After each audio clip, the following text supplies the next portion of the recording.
Thank you, Yair. For me, you are even more than a professor. Okay? Well, the advantage of being the last one is that most of the very, very wise and sincere things have already been done and said. So let me just add to whatever I think either has not been said or has not been emphasized. And let me do it from 3 points of view, since I wear 3 hats. This is the way I feel it, at least. I have my position, I have my profession, I have my gender. And let me start with my position as the president of a university. An end, but a mean to really make change, and a mean to impact, a mean to convey a message and really do good things in the world, in the wide world. And this needs things more than just financial and infrastructure investment. So one big issue and a challenge to the Israeli universities, research universities nowadays, is the balance or the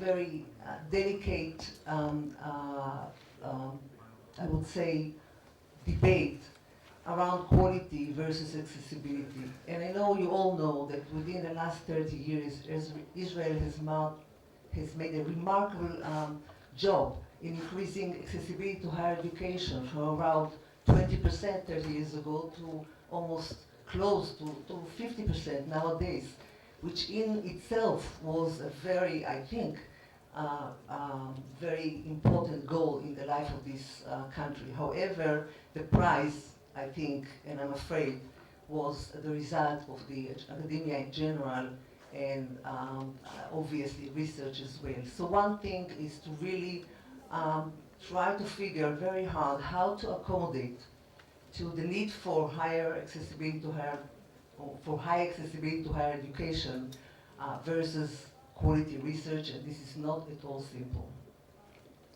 The other aspect to me is global collaboration. We are dealing and we are living in a global world, and global collaboration is something which is extremely important. Every university has drawers full of agreements with various universities. However, in fact, the real joint programs, teaching and research, are not very so we have to emphasize on that as well. If we want to stay in the Champion League, we have to collaborate with champions on an equal level, and we can do it very nicely.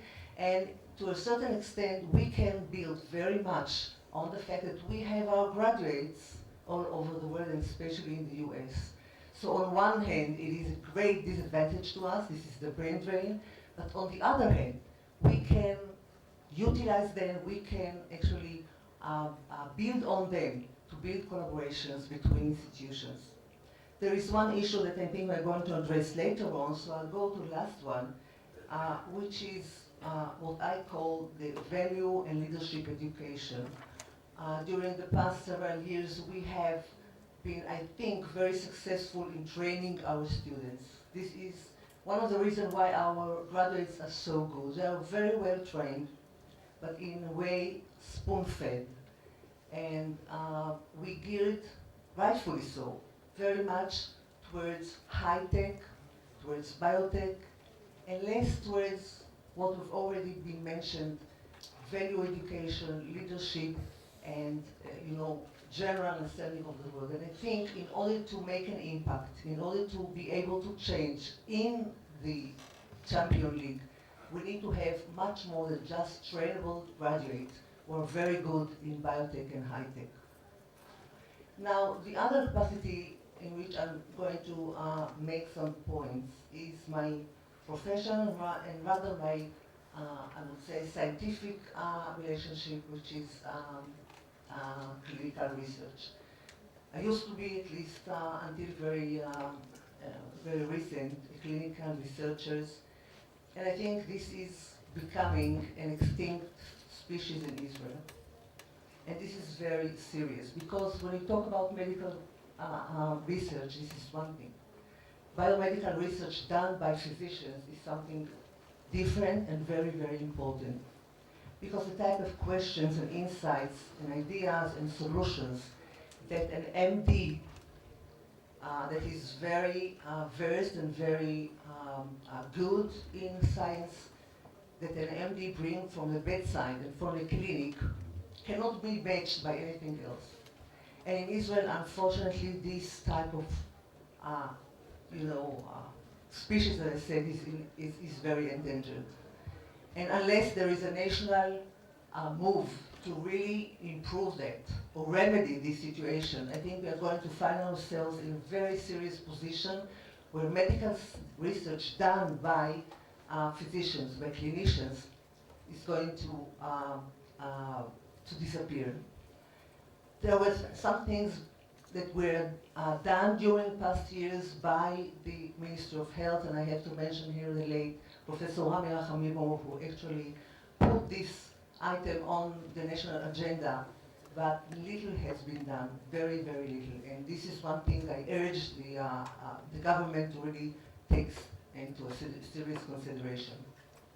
And last, I want to talk about women in science in general. And again, I think in order to be able to play in the Champion League of Science, we cannot afford ourselves to lose about 50% of the talent. And this is a huge talent. We have about 50%, even a little bit more than that, women among graduate students, among PhD students, even among postdoctorates. But we have less than 20% among professors, and even less than that among full professors in the universities. There is a leaky pipeline, and women are being dropped out of academia because the academia is still not a very, very women favorable conditional situation. And I think this is one thing we have to take good care of. You know, there are the industry, the business has already realized that the gender diversity is something very profitable, not only justice, but profitable. And I think it's about time for the academia and the research to realize that we need to really promote very actively, very proactively, the role of women in the academia. And again, this is a national role. This is not something that can be done only on the basis of one or another university.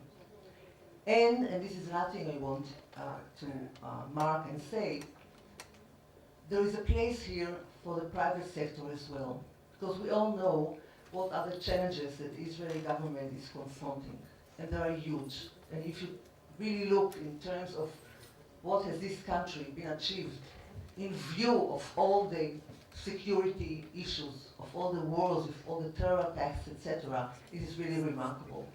So I do think that we need the private sector coming in, matching the government, and really help it in promoting research. And you know, I don't think it's a chance that you, Yair, is heading this session here, Yair Green, who is the chairperson of the Horowitz Foundation, and Mr. Morris Khan is sitting here, and he's one of the patrons, very major patrons of the science in Israel, and I can mention also the Rich Foundation.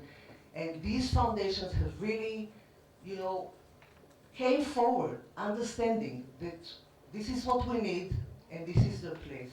And I really hope that something like that will happen more and more, and, you know, in a coordinated way with the government of Israel. Thank you.